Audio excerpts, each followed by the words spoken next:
undergone 7 cycles of glacial advance and retreat throughout the last 650,000 years. Most of these previous climate changes were due to very small variations in Earth's orbit that changed the amount of solar energy our planet received. In the last few centuries, however, the planet has warmed at an unprecedented rate.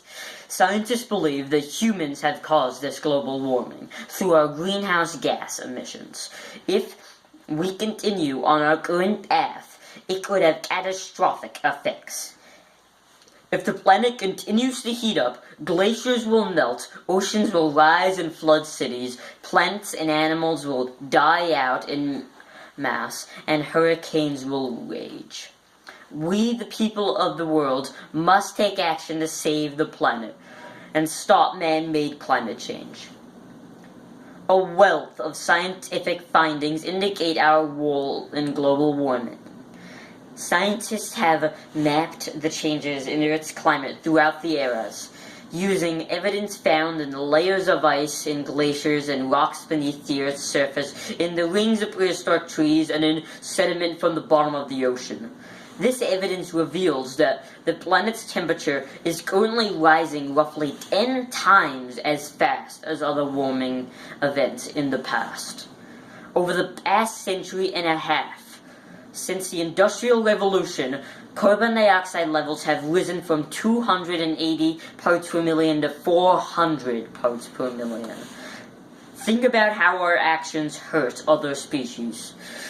As the ice caps melt, polar bears have less and less hunting grounds. These starved bears desperately wander inland into territory they have no hope of surviving in. They, like many other animals on this planet, suffer because of our actions. What about all those people who dispute man-made climate change? What about all those politicians denying global warming? Do you really trust those politicians more than you trust scientists who are experts in their field? Who has more credibility, politicians or experts? Many people attempting to refute the science have ulterior motives. They get money from big oil and oil corporations to muddy the waters of public opinion.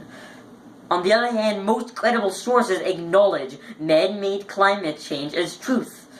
We can stop this. We should take action. We must do something. So what can we do? Well, what can you all do to help? Many surprisingly small things can contribute a lot in the long term.